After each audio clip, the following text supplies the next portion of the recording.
Hello and welcome to the Happiness Is podcast with me, your host, Bruce Aitchison, sporting his Kowloon top today because he's thinking about Hong Kong, wishing he was there. But if you can't be in Hong Kong, what do? Well, you hook up to speak to an absolute ray of sunshine, someone who is back on the pod. We made that promise that it would happen again, and here we go. To have a look at the Six Nations, to have a chat, to see what she's up to, the one and the only Anna Caplice. Look at this. Where is she? Hello. Well, what's happening? You're what's happening. The sunglasses are on because you are in Galway. No, go again. Well, you might be fooled to think it's Galway, to be honest, because it's so windy and cold where I am. The glasses are just to intend to make people envious of the fact that I'm living in Spain at the moment. But I'm living in a very northwesterly zone. Actually, I live in a town called La Coruña, which people only know because of Deportivo de La Coruña. So if you never knew where that was, look it up on the map. It's like as close to Ireland, as close to Galway as you could be if you were still in Spain. So and the sun will come out and I'm like, oh, I'll go outside and maybe do some work outside, and I can't even hold down the page because it's so windy. And then it's raining a minute later. It rains loads here as well. So I made a great choice.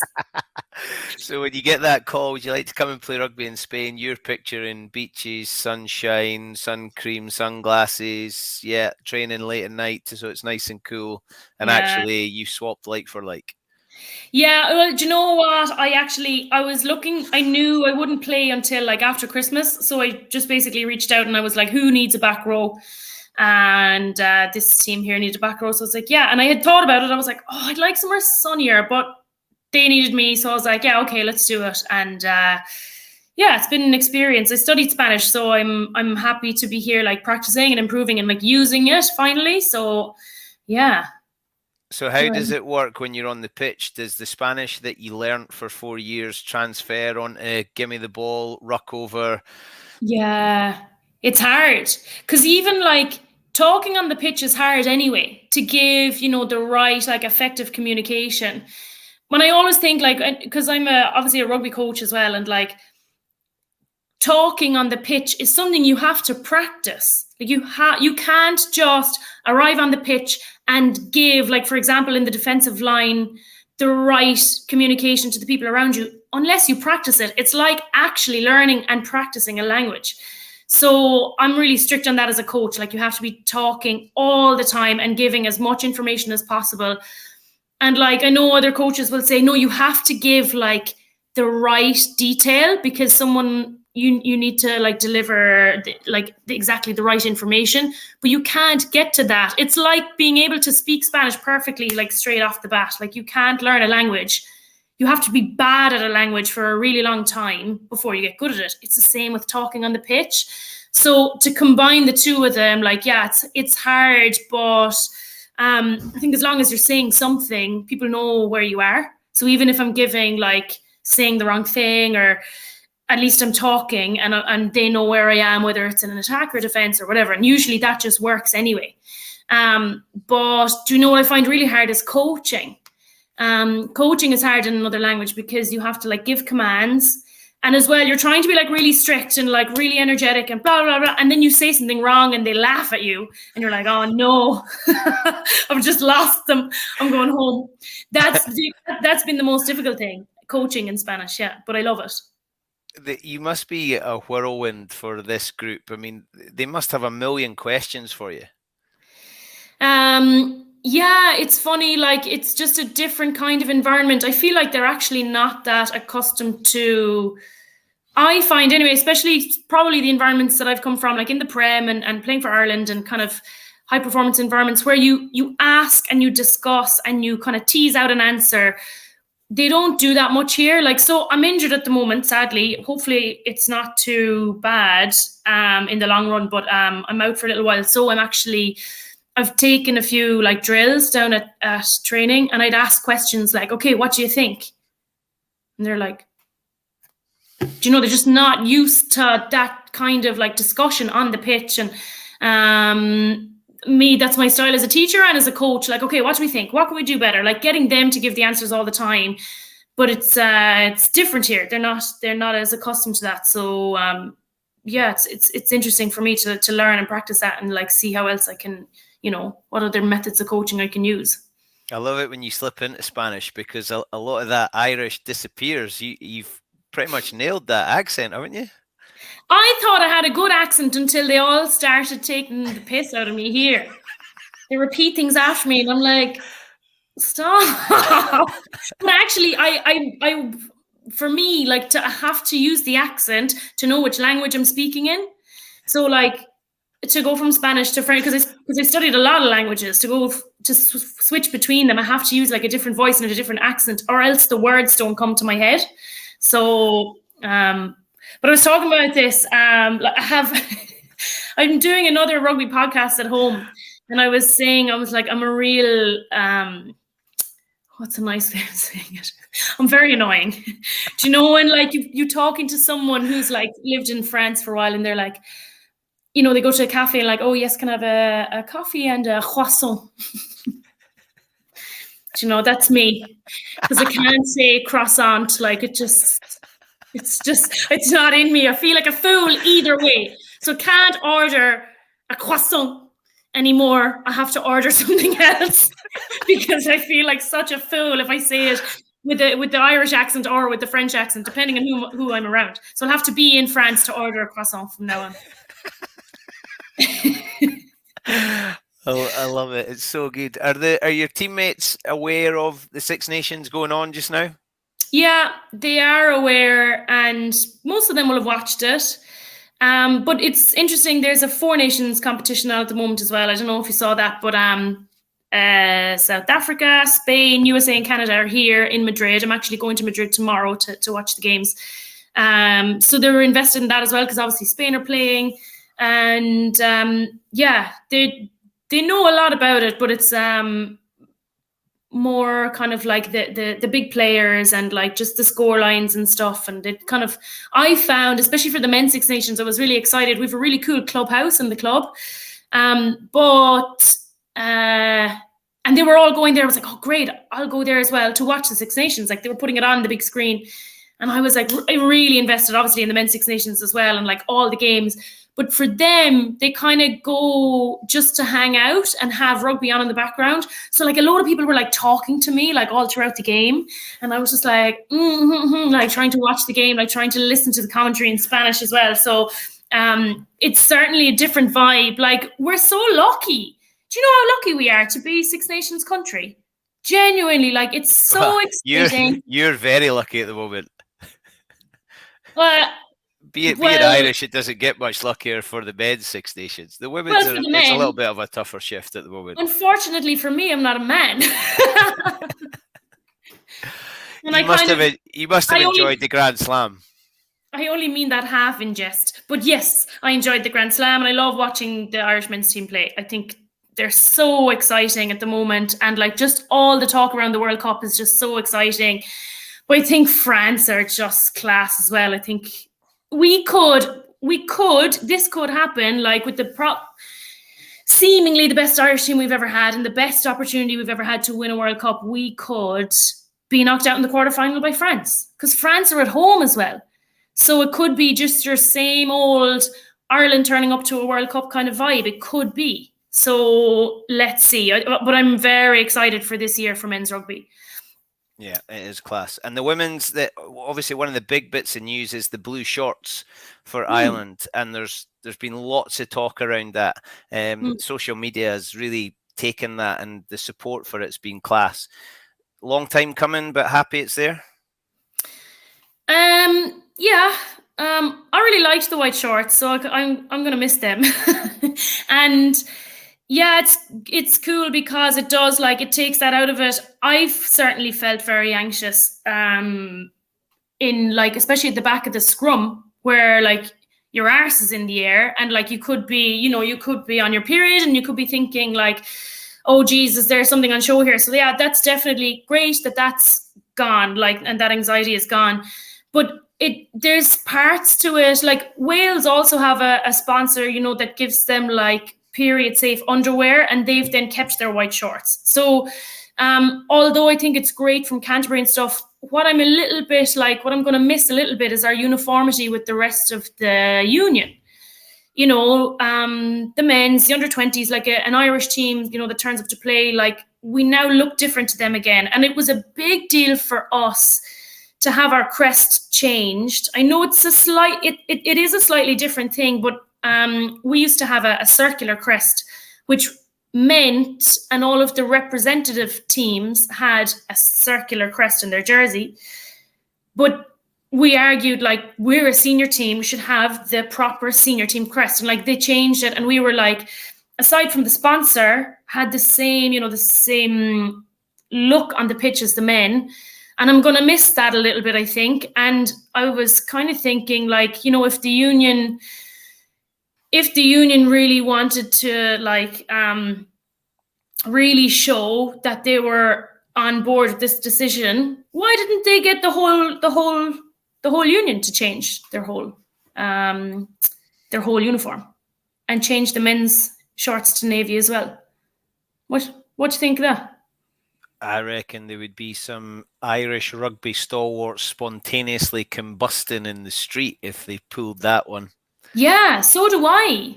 I think it would never happen in a million years, but there's a part of me that's like, why not? Like, why wouldn't you commit so much to say, you know, we're not going to have the women's team looking any different? And now I don't want to take away from the fact that, yeah, in there, easy decision. Let's talk to Canterbury. Let's change the shorts. Bang, done. That was, like, you know, good and fair play to whoever made that decision. But I think there's more to it as well, because we've lost that uniformity with the rest of the union now. So we'll see if other teams like follow suit and stuff, because, you know, they've changed it at Wimbledon. They've relaxed the rules for female players at Wimbledon, which is awesome as well. So yeah, it's definitely an interesting topic, and one that we can continue to discuss. Like, why not? And it makes it seem like let's take the taboo away from it. It's not a big deal, you know, like to have, like, blood in your shorts. Like, it happens women every single month. So for sure it's going to happen, you know, players who play in white shorts. So it's definitely an interesting topic, and good that people are speaking about it, you know. This is why I love speaking to you, because I hate that phrase, thinking outside the box. It's just Anna Banana thinks like Anna Banana. You've brought things up there I'd never thought of. Yeah. But it's important to have those discussions and those different views. Yeah, absolutely. And it doesn't mean that I'm definitely right or they're definitely wrong or they're right and I'm wrong, whatever. Like, it, you know, discussing these things and keeping them as a moving topic is what's important. And I would say that about anything, about everything in the game and in life in general. Let's, like, stay open about it, and let's take a taboo away from everything. Yeah, I love it. So you mentioned being in the back row there. Sarah Hunter, I mean, kind of fairy tale finish. She finishes up north, big win against Scotland. You know, she gets to captain. Do you like that, or was that a bit too soap opera? What's your thoughts on her finishing the way she did? You know, a few people have been kind of not so sure about the way England have done things at the moment, and the fact that they've kept their same management from the World Cup, and they're going to do one Six Nations and then change it up. But also, there are different ways to do things. And people said, oh, that's weird that she's retiring at the start of the Six Nations. But also, I think it was the right thing for them to do. And I think she deserved that. Like, she's England's most capped player. It's insane what she's achieved. You know, when I met Sarah Hunter first, actually, you're going to laugh because you think I'm a nut job anyway, right? Of course I am. No question. I used to play for Austria because I studied abroad in Austria. In Vienna. Of course you did. Why would you do anything conventionally? I love that you start that. I played for Austria. So Austria went to like a European camp, training camp with, who else is there? Like Poland, Hungary, a few other of the kind of tier whatever European teams. And Graham Smith came as a coach, and he brought Sarah Hunter as a coach. It was on like Lake Balaton in Hungary. I don't even know what year it was, whatever year I lived in like long time ago, not to give away my age too much. But she came to that, like how random, like at some like European rugby coaching camp in. She must have turned to Graham Smith and went, "Have you heard the accent on that Austrian player?" Check her passport. She's not Austrian. Now the thing is that I didn't actually play in any official tournament. I only played with them kind of on the interim, and then when we got to the Europeans, I was the manager. So, yeah. Always on time, always ready and prepared. Says your man. Says your man. Yeah. But that's when I met her first. And then to kind of meet her on the pitch, like, she's such a legend. Like, and she's so, like, you know, softly spoken and just works like a demon around the pitch. And I'm delighted for her to have finished that way. I was bawling, crying every time, like, they showed her parents and her niece on the pitch with her, and it was so emotional and so deserved. And like, what a legend of the game! Like, fair play to her.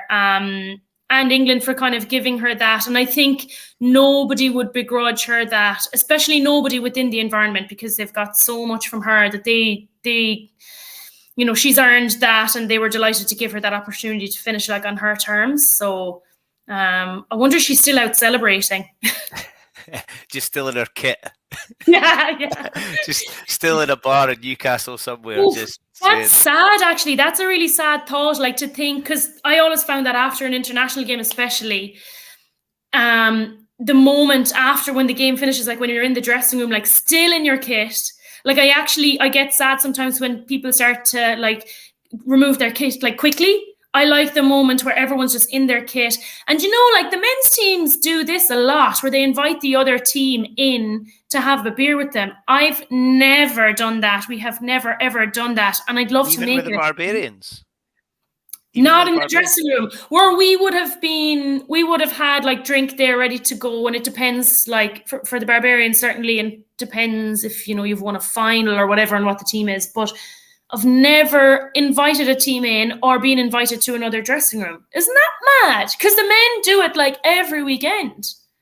Yeah, that's a shame, because I love that. I don't really like the cameras being in the changing rooms. I don't like the TV camera in the corner showing you halftime. I always loved the changing room, and it was just your place, and you were all together. And you're right. There's those moments after the game, win or lose. Sometimes it's quiet, sometimes it's loud, sometimes you sing, but those were just for you. It's kind of a sacred space. Yeah, I agree with that. So I'm just thinking of Sarah Hunter in the dressing room afterwards, like taking off the jersey for the last time, you know, and when you know it's the last time, like that's a big thing. When you don't know, it's probably easier, because you're just like, you know, you're thinking like, you always treasure it anyway. Like, I always like hold the jersey and like squeeze it for a little bit before I put it back or whatever. But you know, for her to know she was taken off for the last time, like, oh God, I actually feel like getting choked up now. Or else she was probably like, thank feck, I'm done. 141 times, Jesus, lads, that was excessive. I'll see you at 5 o'clock on Friday for a beer. Yeah.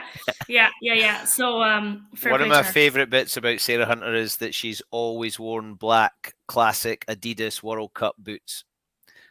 Just no nonsense, no white, no not. I just want my World Cups.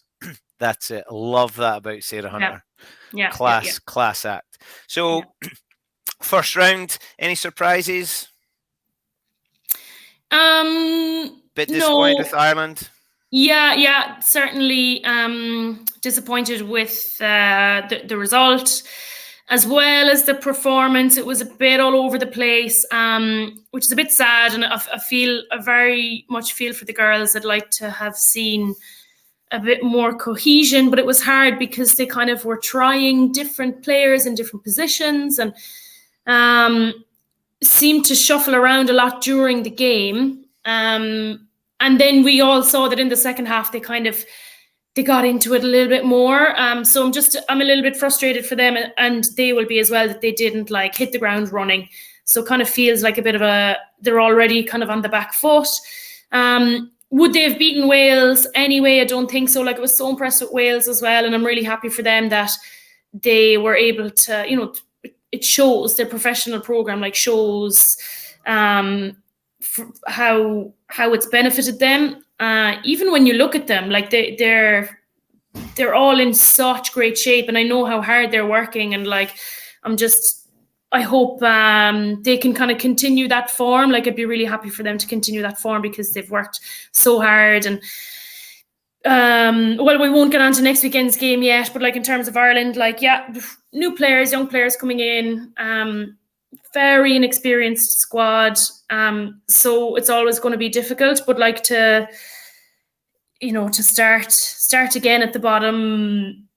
No, sorry, not in terms of like comparing to other teams, but in terms of like building a new squad. Like, it has to be done. So here we are. This is the journey that they're on, and there's a lot of talking points around it, and a lot of people were very disappointed, especially off the back of the men's Six Nations, like, to be elated by like the men's senior team and the under-20s to have won 2 Grand Slams, and then, you know, not be able to follow through with the women's is a bit frustrating. And I'd love to see us in the same place as the men's team. And, you know, for my whole Irish career, we were always going for third. Now, we never arrived at an England or French game who were always 1 and 2. We never arrived at one of those games thinking like, well, you know, this is in the bin, we're not going to win. Like, you always believe you can win. But we were still, you know, realistic in terms of like, where do we aim for? And like, there's these fleeting moments where you're like, right, we can win this. We could win a Grand Slam, because you believe in yourself so much, and you believe in the team so much, you know. So, but we always were aiming for third. And I think that's a long stretch for this team now, especially after the result versus Wales. Like, unless there are other kind of changes in results, which there still could be. But France will come to Cork now this weekend, and like, they will certainly believe like, okay, we can perform at our best, get into their heads, fracture what they're trying to achieve, and make it a bad day for them. So it's going to be a big ask, but like, it's tough. They're in a tough place, a big kind of transitional place, and I just want to see them perform well. And I think, given the second half versus Wales for Ireland, they'll be able to kind of know, okay, we finished on that note, we can carry that note into the next game and go one better and perform even better again. It's interesting you said about aiming for third, because England just seem like they're on another tier to what's going on. How do you prepare for that? I mean, Scotland conceded almost 60 points at the weekend, and they're short of a few due to injuries and GB7s, but you know, that's a pretty tough start. How do you prepare for playing England at the moment? I think you have to kind of, depending on where England are at, but they might change up their squad a little bit, kind of give some younger players shots, try some new combinations or whatever. It always depended when they were playing France, because they'd usually kind of change up their team a lot, and then the week before France, they'll put out the team that they want to play versus France. So if you were playing them right before they play France, you get their strongest team. It depends, you know, you'll do your homework on them, look at the squad and think about that. But if you know that the best players in the world are coming into your back garden to get a win and go home, to get 5 points and go home, you're just like, right, I'm here for it. This is why I play. This is why I play international rugby. Like, I'm not going to stand down. I'm not going to let them run over me. I don't care who she is. I don't care how many caps she has. I'm going to play my best and let the rest take control of itself. I love it.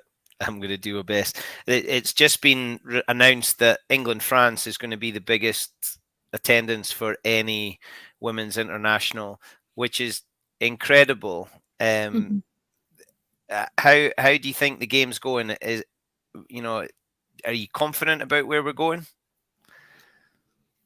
For women's rugby, yeah. But it's hard. Like, it's hard for England because they've been at the top for so long now that I actually think that that's what lost them the World Cup final. I think that they weren't challenged enough in their, not even for a season, not even for a year or 2 years, for a long time, they haven't been pushed to produce and pull something out of their souls, like, pull a win out of the bag, grind out a win. They haven't been in that position. And then when the pressure came on, now I know they had 14 players in the World Cup final, but I would have backed England with 14 players any day over any other team in the world coming into that World Cup. Genuinely, they could have played every game with 14 men, and I think women, and I think they still would have won. But they were under the pump so much. They hadn't been under the pump that much in however long. So it's difficult for them as well to really reach those new heights. And like, fair play to New Zealand. I thought they were unbelievable. But really, I wanted England to win, to show the world, like, this is what we need for our teams. And like, New Zealand, having won the World Cup, are now in a bit of they haven't figured things out. I don't see the urgency to build on the legacy of their World Cup in New Zealand. They're still without a coach. I think that if they came second, or if they lost that final, there might be slightly more urgency to be like, right, how do we win it the next time? Because if you turn up to your World Cup, like, having thrown your coaching team together, now it was brilliant, and there was a lot of knowledge there, but it was thrown together the year before, and they still ended up winning. Sure, why would the Union do anything different then? They're like, great, we got away with that one, And I think that's the attitude for a lot of unions towards the women's team, and I'd love to see. Like, it's great to see the professional, all the professional teams like popping up here now and everywhere. But like, how do you beat England? That is what you need to be thinking about. Not how do you beat Ireland and Italy, and because all those competitive games. We need to be aiming for the stars here, like building a program that means that within a couple of years you could beat England. So yes, it's great. They're all starting to give their contracts now, but because it's coming so late, it has to be more than enough that the unions are offering their teams. And it's, they're not doing it because they really want to. They're doing it now because they have to. I think that's definitely true for some unions more than others. So I think it'll still take a bit of time. Like, how could England be selling out? Or sorry, I'm saying selling out. Do you know what? They could sell out Twickenham. Do you know, I'm seeing it all over Twitter now. They'll certainly sell it out for the World Cup. Could they sell it out for this Six Nations? That game is the last game. There's going to be enough hype built by then that actually they could sell out Twickenham this year. And then other teams are like getting handfuls of thousands. Like, the disparity is massive. Or sorry, I shouldn't say disparity, but the gap is still so massive that I'm impatient with how long it's going to take to close. Yeah, that's a worry, because England seem like they're so far ahead. They've got the resources, they've got the competitive league, although the league's now full of players from other countries. How do other countries manage, do you think? You said England were maybe a bit undercooked for the World Cup. So where do they go and find that competitive edge, and how do the other teams try and close that gap?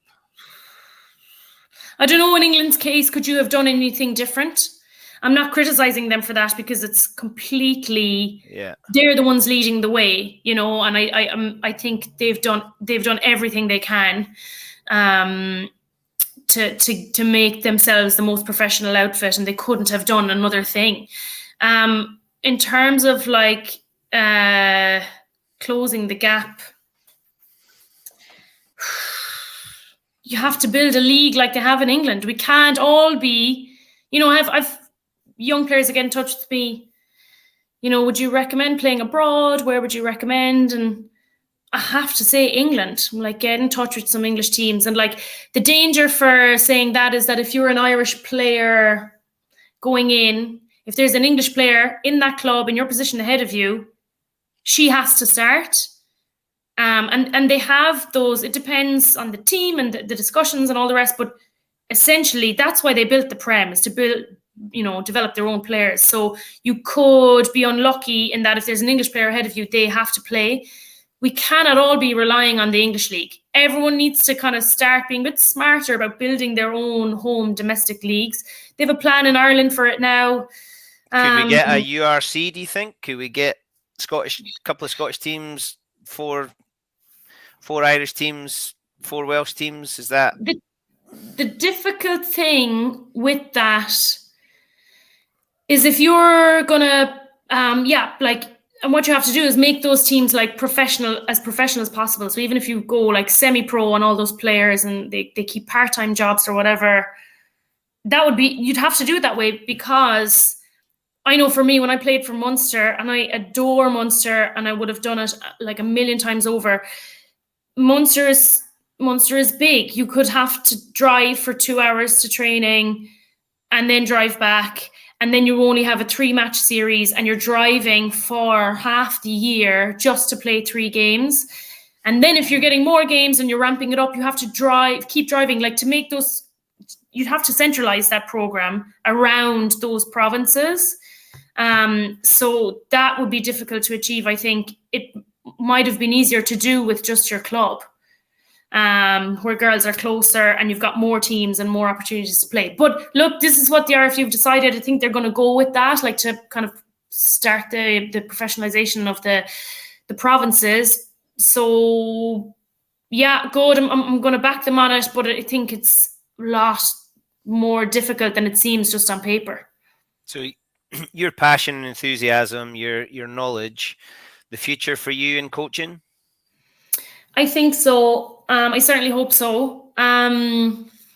It's kind of one thing that saved me a little bit. Like when I retired from Ireland last year, and especially what COVID did to the last couple of years of my international playing career and my, kind of elite level playing career, I'm disappointed with it. And the one kind of comfort for me is that, right, I'm going to continue in women's rugby as a coach.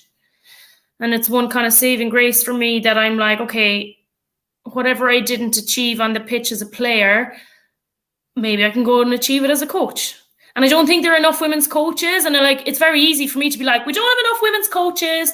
You need to go coach. You need to go coach. I can't say that to other women if I don't apply that same rationale to myself. I do believe we need more women's coaches and opportunities for women's coaches. So I can't say we need more women's coaches if I don't do it myself. Who do you look at from your playing days and think they could be an elite level coach? It's a good question. Jeepers, lots of girls. And actually, do you know what? Anybody, because you can't just for example, in the Men's Six Nations, we analyze the coaches so much. People talking about like Steve Borthwick and Eddie Jones and Andy Farrell and all these coaches, we like analyze them so much. But all those coaches are different. And I think that like there's no one way to coach as long as you have a team around you that like that covers all bases. So, if you've got a head coach that is brilliant technically and not so good at like building relationships with players, if you've got a team around you that can do that, that's fine. If your head coach is all about like personality, culture and everything, if you're getting the technical stuff from someone else, it's all about the team. I don't think like she's going to be an amazing coach all on her own. Like I definitely think that that's a silly thing to say. And actually, I'm saying this now, but I said the same thing to my mom and my sister a while back. I was like, look, I want to be a coach, but I don't think I'm good enough in like this area, like whatever area I mentioned to them. And they literally like went for me. They're like, Anna, that's such a stupid thing to say. Why would you say such a stupid thing? Like giving out to me. And I was like, Actually, yeah, you're right, because there's no point to me, but it's such a typical women's thing to do, you know, like, oh, I'm not fully qualified. Whereas men like apply for jobs, you know, apply for jobs that they don't have qualifications for, but women won't, you know, and it's very kind of typical feminine side of me to be like, no, but I have to overlook those feelings and like push past those feelings, because I know when I was a coach, same time as I was teaching, and I used to be teaching during the day and then coaching in the afternoon when school finished. And I remember this feeling so clearly of like looking out the window and thinking to myself, like, I cannot wait to get out there in the pitch when my classes are done. And I loved teaching as well, but like when you're saying that to yourself, I think there's something else to that. Like, I have to remember that feeling whenever I get these doubts, like, oh, I actually don't think I'm going to coach. No, it's too hard. I'm not good at this. I'm not good at that. But I have to remember that, though, that phrase that I said to myself then, like, cannot wait to get out there. I'm keeping that in my head to remind myself, like, yes, I could make this my job. And not a you know, couple of €100 a month job, like an actual job eventually. I've got absolutely no doubt, but I'm going to absolutely stitch you up here and put you on the spot. Tell me who would be on your coaching team? 1 or 2 names.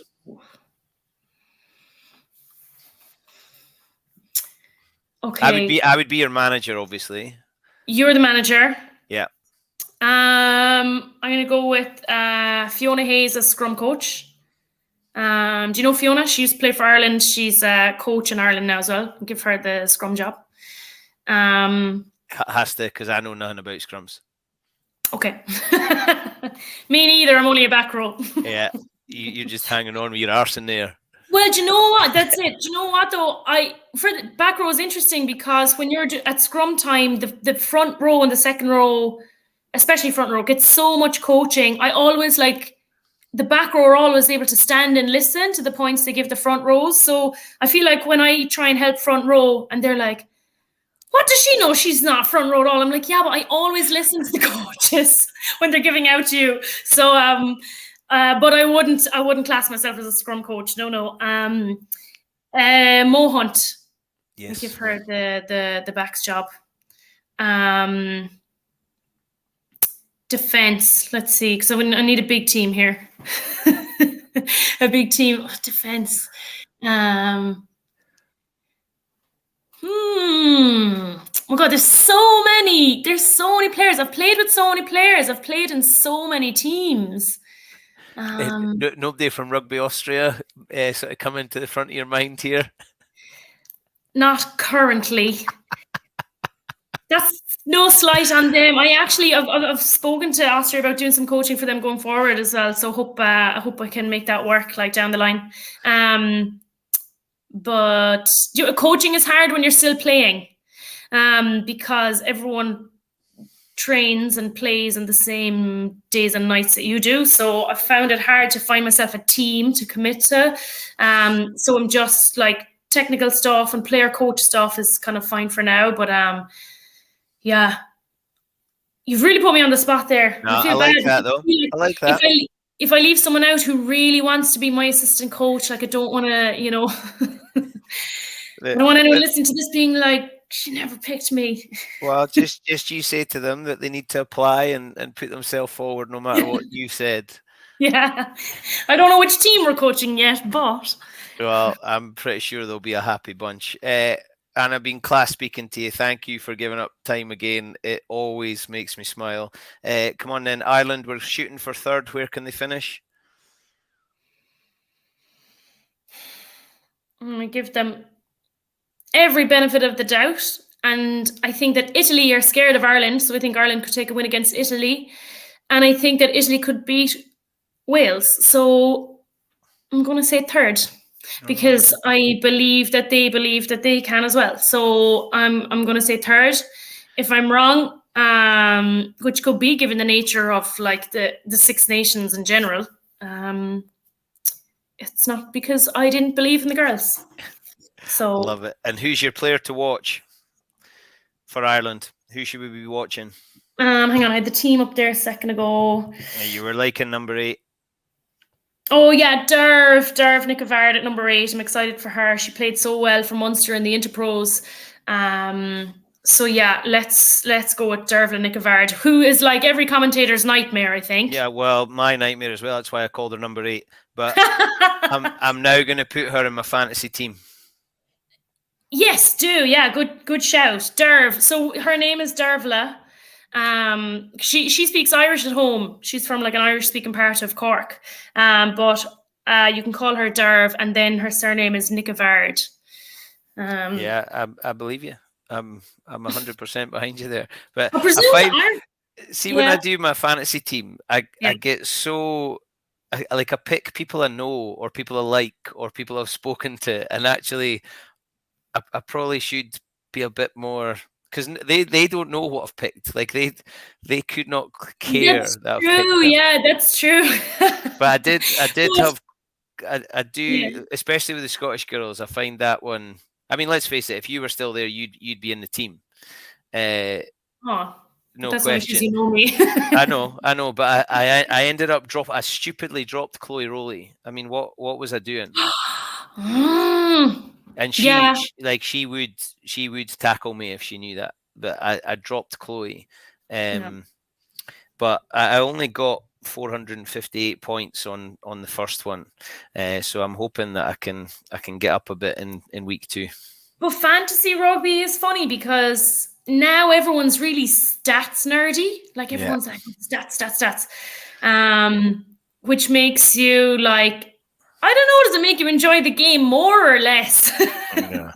I did it through the men's. I did the women's last year, and I fared slightly better on week 1, but I'm determined to get it right. So I'm going to study the teams, and I'm going to make sure I perform better this time. It's a great thing though, because I think it's making people more aware of the players and they're paying attention. Yeah. I get what you mean. It can get a bit too much like stats, but there's a name attached to the stat, and if that means it raises the awareness of that player, I think that's a good thing. Absolutely. I like, this isn't to take away that I think it's a brilliant thing, but for me personally, in my mind, I just think I'd kind of obsess over it a little bit too much. So I think it's easier for me to kind of relax while watching it and not kind of see it through rugby stats eyes. Now I must say Catherine Buggy is on the bench this weekend for Ireland for her first cap, so that's really exciting for her, because she's been in and out of camps for a while and picked up injuries and stuff. So like, fair play to Buggy. She'll get her first cap for Ireland this weekend. That is so cool. Catherine Buggy. That's just class. That is class. Well, her name. Being Buggy. That's just cool. Holly Aitchison's always in my team. Holly Aitchison gets picked no matter what. I love that an Aitchison. I was gutted that an Aitchison didn't win the World Cup, but hopefully she'll win the next one. Certainly, yeah. Well, that's the thing about England. Like, so many of those players, especially because it's now only a 3-year turnaround. Yeah, will be back with their tails up, and in England. There's the best. I was going to say the best thing about like going over to New Zealand like for the World Cup, because I was there, is that there were so many people there who, like, from the rugby world and who are all interested in women's rugby particularly. It's just like being in this bubble of like a world that we've always wanted. There's no one challenging you, no toenails, no everyone had full respect for the game and everyone's talking about the game and all the rest, but like, it was also like everyone was on holidays. Yeah. Because everyone was just there, like had their time off, went to New Zealand. So like when it comes to England, like everyone just needs to realize they need to book the whole thing off and just not turn up to work for those 8 weeks, and that'll be fine. It's going to be a riot. You're right, though. The 3-year, there's a lot of the Scottish girls I think are going to hang on that maybe would have, but because they had to do the 5-year cycle, it's 3 years. Let's have a crack at it. So it'll be interesting to see. I think after this next one, there'll probably be quite a big turnover of players, won't there? Yeah, I reckon. Yeah. Okay, thank you. Amazing to see you. You too. You're a busy lady. No worries. Come visit me in Spain. where it's cold, windy, and wet. That's exactly what I need to do. You don't need any sun cream, but bring a rain jacket. You always need sun cream when you've got no hair And a on your scarf. head. That's true. I need sun cream in Scotland. True. Thank you. All See right. you soon. Bye-bye. Good luck. Absolutely love it. Ray of Sunshine. If you enjoyed it, you can catch us on Apple, Acast, and Spotify. You can watch on Facebook and YouTube. It's well worth catching up, and give Anna a follow on social media because she's an absolute riot and the future is very, very bright. I have got no doubt she is going to be at the elite level in coaching very, very soon. See you all soon. My name's Bruce Aitchison from the Happiness Is podcast, and my happiness is egg shaped.